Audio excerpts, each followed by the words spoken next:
नमस्कार दोस्तों, स्वागत है आप सभी का आपके अपने YouTube channel the Vani classes में। तो सीटेट की नोटिफिकेशन जो है वो आज आ गई है, उसी के बारे में आज हम इस वीडियो में बिल्कुल डिटेल में बात करेंगे। ठीक है कि आपका एग्ज़ाम जो है वो कब होगा, एप्लीकेशन फॉर्म जो है कब से शुरू होंगे, लास्ट डेट क्या रहने वाली है, एप्लीकेशन फ़ी क्या रहेगी और आपको प्रिपरेशन कैसे करनी है आपके एग्ज़ाम के लिए, इस सब के बारे में बिल्कुल डिटेल में बात करेंगे। तो वीडियो को पूरा एंड तक देखना। ओके, सबसे पहले बात ये करेंगे कि एग्ज़ाम जो है वो आपका कब होना है। एग्ज़ाम आपका होगा 6 सितंबर को, संडे को 6 सितंबर 2026। पेपर 1 भी इसी दिन होगा और पेपर 2 भी इसी दिन होगा। ठीक है, मॉर्निंग और इवनिंग सेशन में आपके एग्ज़ाम जो है वो रहने वाले हैं।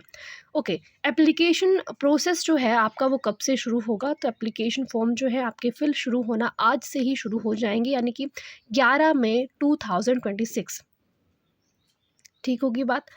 लास्ट डेट क्या है, 10/6/2026, यानी कि 10 जून को आपकी लास्ट डेट है फॉर्म फिल करने की। लगभग आपके पास 1 महीने का समय है एप्लीकेशन फॉर्म फिल करने के लिए। और जो एग्ज़ाम है आपका 27 लैंग्वेजेस में कंडक्ट होगा इन 132 cities all over the country. चलिए, फिर से वही बात है, आपका जो एप्लीकेशन फॉर्म है शुरू हो रहे हैं 11 से, लास्ट डेट है आपकी 10 जून को। ठीक है, ऑनलाइन ही आपके जो पेमेंट्स हैं वो सारी रहने वाली हैं। कोई करेक्शन आपको करनी है तो 15 से लेकर 18 तक होगी। एडमिट कार्ड आप कब डाउनलोड कर सकते हैं, पेपर के 2 दिन पहले। ठीक है, यानी कि 6 को आपका पेपर है तो 3 या 4 को आपका जो एडमिट कार्ड है वो आ जाएगा। डेट ऑफ एग्जामिनेशन आपकी 6 सितंबर 2026 को रहने वाली है। रिज़ल्ट आपका कब तक आएगा, अक्टूबर एंड तक आपका रिज़ल्ट जो है वो आ जाएगा। ठीक है जी, तो ये है हमारी मेन डेट्स बारे में आपको पता होना चाहिए। अब इन्फॉर्मेशन बुलेटिन पर चलते हैं, बिल्कुल डिटेल में वहाँ पर बात करेंगे। चलिए, ये है इन्फॉर्मेशन बुलेटिन। पूरा इन्फॉर्मेशन बुलेटिन जो है मैं आपको अपने टेलीग्राम चैनल पर प्रोवाइड कर दूंगी, लिंक आपको इस वीडियो के डिस्क्रिप्शन बॉक्स में मिल जाएगा। यहाँ पर अगेन डेट्स इन्होंने दी हुई हैं कि कब कब आपके एग्ज़ाम जो है वो रहने वाले हैं। चलिए, पेपर 1 और पेपर 2 की बात की गई है। तो पेपर 1 जो है वो होगा आपका इवनिंग सेशन में।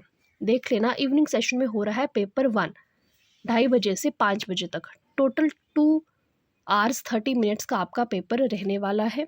ठीक है, और पेपर 2 जो है वो होगा आपकी मॉर्निंग शिफ्ट में 9:30 से लेकर 12 बजे तक।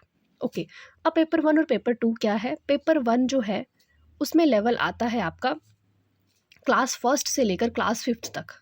ठीक है, और पेपर 2 में क्लास 6 टू क्लास 8th। ठीक है, जिन्होंने डीएलएड जेबीटी की है वो पेपर 1 देंगे और जिन्होंने बीएड की हुई है वो पेपर 2 दे सकते हैं। ठीक है, जो बीएड वाले हैं वो पेपर 1 नहीं देंगे, क्योंकि पहले ऐसा होता था कि वो पेपर 1 भी दे सकते थे जब हमने दिया था, बट अब ऐसा नहीं है, आपको पेपर 2 ही देना होगा। आप पेपर 2 के लिए एलिजिबल होंगे। जो बीएड वाले हैं और जो जेबीटी डीएलएड वाले हैं वो पेपर 1 देंगे। क्लियर होगी बात। Paper 1 class first to class 5th and paper 2 class 6 to class 8 तक का लेवल उसमें रहने वाला है। चलिए, ये भी सही बात होगी। इसमें आपको बताया गया है कि आपको फॉर्म जो है फिल कैसे करना है, वो आप बहुत अच्छी तरह से जानते हैं। आप आराम से अपना फॉर्म फिल कर सकते हैं। अब एग्जामिनेशन फ़ी कितनी है वो देख लेते हैं। ओके, जनरल कैटेगरीज़ के लिए, जनरल और ओबीसी नॉन क्रीमी लेयर के लिए सिर्फ एक पेपर के लिए 1000, और दोनों पेपर्स के लिए अगर किसी ने बीएड डीएलएड दोनों किया है, दोनों पेपर दे सकता है, तो 1200 रुपये उनकी फ़ीस रहने वाली है। एससी एसटी और उसकी कैटेगरीज़ के लिए एंड डिफरेंटली एबल्ड पर्सन के लिए 500 ओनली पेपर 1 और 2 के लिए। और अगर आपको दोनों पेपर देने हैं तो 600 आपकी फ़ीस जो है वो रहने वाली है। मोड ऑफ पेमेंट सिर्फ आपका ऑनलाइन ही रहने वाला है।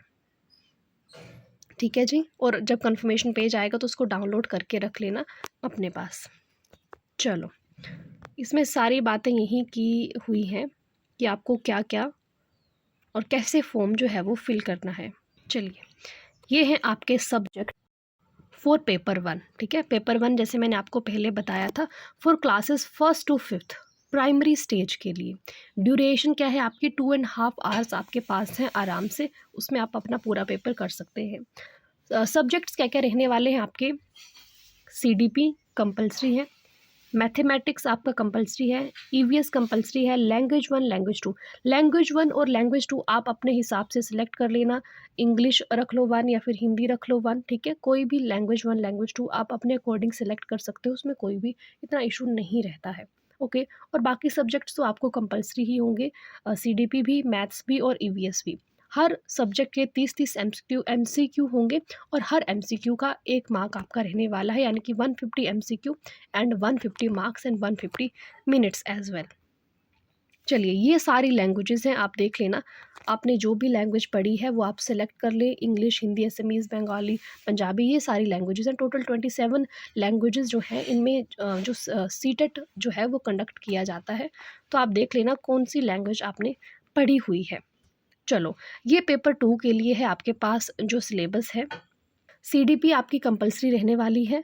फिर मैथ एंड साइंस आता है, जिन्होंने मैथ्स और साइंस पढ़ी है, ठीक है? यानी कि जिन्होंने ग्रेजुएशन में बीएससी की हुई है, उनके लिए मैथ और साइंस सब्जेक्ट आता है। और जिन्होंने बीए वगैरह की हुई होती है, उनके लिए आता है सोशल स्टडीज़, ठीक है? सोशल स्टडीज़ और सोशल साइंस उनके लिए सब्जेक्ट जो है वो आते हैं। लैंग्वेज 1 और लैंग्वेज 2 वैसे ही रहेंगी जैसे आपके पेपर 1 में होती है, थोड़ा-सा लेवल डिफ़िकल्ट हो जाता है, बस इतनी ही बात होती है, ठीक है? सब्जेक्ट्स में यही चेंज आता है, मैथ और साइंस होगा जो साइंसेज़ वाले बच्चे होंगे या मैथ्स वाले स्टूडेंट्स होंगे उनके लिए, और सोशल साइंस जो आर्ट्स वाले होंगे उनके लिए। मैथ के भी 30 एमसीक्यू, साइंस के भी 30 MCQ, social studies, social science के भी 30-30 एमसीक्यू, टोटल 60 हो गए।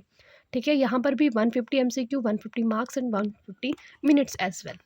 ठीक होगी बात। और पेपर 2 किसके लिए होता है? अगेन पढ़ लो यहाँ से, एलिमेंट्री स्टेज के लिए होता है फॉर क्लासेस 6 टू 8th। चलो, यहाँ पर भी लैंग्वेजेज़ वही बताई हैं 27, कोई भी लैंग्वेज आप अपने अकॉर्डिंग सेलेक्ट कर लो। क्वालिफाइंग मार्क्स आपको पता होने चाहिए। क्वालिफाइंग मार्क्स आपके रहते हैं 90 मार्क्स, ठीक है? यानी कि टोटल 60% मार्क्स आपके होने चाहिए। 90 मार्क्स फॉर जनरल और उसकी कैटेगरीज़ के लिए, एससी एसटीज़ वगैरह के लिए आपके 82 मार्क्स जो हैं वो आपके पासिंग मार्क्स रहते हैं। ठीक होगी बात। वैलिडिटी आपके सर्टिफिकेट की, अगर आप एक बार सीटेट क्वालिफाई कर लेते हैं तो वैलिडिटी उसकी लाइफ टाइम रहती है। यहाँ पर पढ़ लो, life time validity for all the categories, ठीक है? और आप कितने भी अटेम्प्ट्स देख सकते हो, ये आपकी मर्जी है, कितने भी अटेम्प्ट्स आप दे दो। ये रहा आपका डिटेल सिलेबस, ये मैं आपको प्रोवाइड भी कर दूँगी, जैसे मैंने आपको बताया अपने टेलीग्राम चैनल पर, लिंक देख लेना, डिस्क्रिप्शन बॉक्स में मिल जाएगा, ठीक है? ये आपके पास है सीडीपी का, पेपर 1 के लिए है, ठीक है? सबसे पहले आपके पास सीडीपी है, फिर आपके पास मैथ्स है, देन ईवीएस है, फिर language 1, language 2, okay. Language 1, language 2 में 15 नंबर की पेडागोजी आएगी और 15 नंबर का जो सब्जेक्टिव होगा वहाँ से, जो कॉम्प्रिहेंशन भी उसमें पूछे जाते हैं, ठीक है? ये पेपर 2 के लिए सीडीपी है पहले, देन मैथ और उसके बाद साइंस का सिलेबस। पेडागोजी इसमें भी पूछी जाएगी 15-15 नंबर की, ठीक है? फिर सोशल साइंसेस का सिलेबस भी इसमें है, लैंग्वेज 1 और लैंग्वेज 2 अगेन वैसे ही, ठीक है? तो सिलेबस भी आप देख लेना यहाँ से। चलो, तो ये सारी बातें हमने कर ली कि एग्ज़ाम डेट कब है, फॉर्म कब से फिल शुरू होने हैं, फ़ी आपकी कितनी है। अब बात आती है कि आपको प्रिपेयर कैसे करना है, ठीक है? प्रिपेयर करने के लिए सबसे पहली बात है कि आपको देखने हैं एमसीक्यूज़। एमसीक्यूज़ कहाँ से देखेंगे आप? जो आपके पीवाईक्यूज़ हैं। पीवाईक्यूज़ बहुत ही इंपॉर्टेंट रोल प्ले करते हैं। पीवाईक्यूज़ देखो, वहाँ से आपके बहुत सारे डाउट्स जो हैं वो क्लियर हो जाते हैं। पीवाईक्यूज़ देख लो लगभग पिछले 5 सालों के। अगर आपने इसके पहले सीटेट के लिए बिल्कुल भी नहीं पढ़ा है, आप पिछले 5 साल के पीवाईक्यूज़ देख लेते हैं, उनको एनालाइज़ कर लेते हैं, तो आपके लिए बहुत ज़्यादा ईज़ी हो जाता है, क्योंकि इतना भी टफ पेपर नहीं आता है कि आप उसको क्रैक नहीं कर पाओ।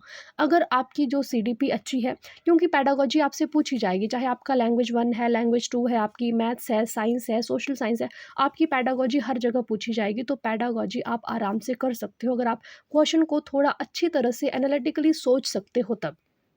उसके लिए आपको डायरेक्ट क्वेश्चन नहीं आएगा, आपको क्वेश्चन को देखकर सोचना पड़ेगा कि क्वेश्चन कह क्या रहा है, ठीक है? तब आप इजीली वो जो क्वेश्चंस हैं उनको सॉल्व कर पाओगे। जैसे पिछली बार का सीटेट का पेपर बहुत ज़्यादा लेंथी आया था, तो स्टूडेंट्स को प्रॉब्लम हुई थी। तो आप क्या करें, आप बहुत सारे टेस्ट सीरीज़ भी जॉइन कर सकते हैं, ठीक है? मॉक टेस्ट लगा लो, मॉक टेस्ट अगेन इम्पॉर्टेंट है। अगर आपको टाइम मैनेजमेंट में दिक्कत आती है तो मॉक टेस्ट आपकी बहुत ज़्यादा हेल्प करते हैं। पहले एक बार प्रिपरेशन कर लो, लास्ट के 1 महीने में मॉक टेस्ट लगा लो बिल्कुल आराम से, ठीक है? और कंटेंट कहाँ से देखना है, तो यूट्यूब में बहुत अच्छी-अच्छी मैराथन्स वीडियो हैं, बहुत अच्छी-अच्छी मैराथन्स हैं। एक-एक मैराथन आप देख लो 8-9-9 घंटे की, उसके नोट्स बना लो, उनको बार-बार रिवाइज़ करो, more than enough. YouTube channels बहुत अच्छे-अच्छे हैं, आप सर्च करोगे, आपको जिस भी यूट्यूबर का अच्छा लगता है वहाँ से देख लो। लेट्स लर्न है, वहाँ से देख सकते हो। सचिन अकेडमी है, अध्ययन मंत्रा है, बहुत सारे यूट्यूब चैनल्स हैं जहाँ से आप पढ़ सकते हो। आपको सब्सक्रिप्शन लेने की भी ज़रूरत नहीं है उनकी।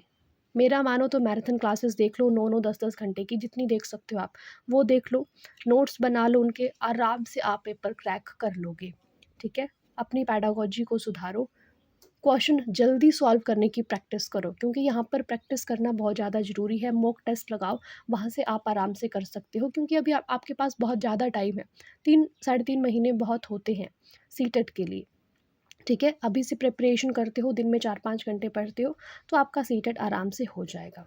ओके, और कोई भी क्वेश्चन है, कोई भी क्वेरी है प्रिपरेशन को लेकर, नोट्स को लेकर, तो आप मुझे डायरेक्ट डीएम कर सकते हो, मैं आपकी ज़रूर हेल्प करूँगी। ओके, तो वीडियो इन्फॉर्मेटिव लगी हो तो प्लीज़ लाइक करना, चैनल को सब्सक्राइब नहीं किया है तो do subscribe. Thank you so much for watching. Bye bye, take care.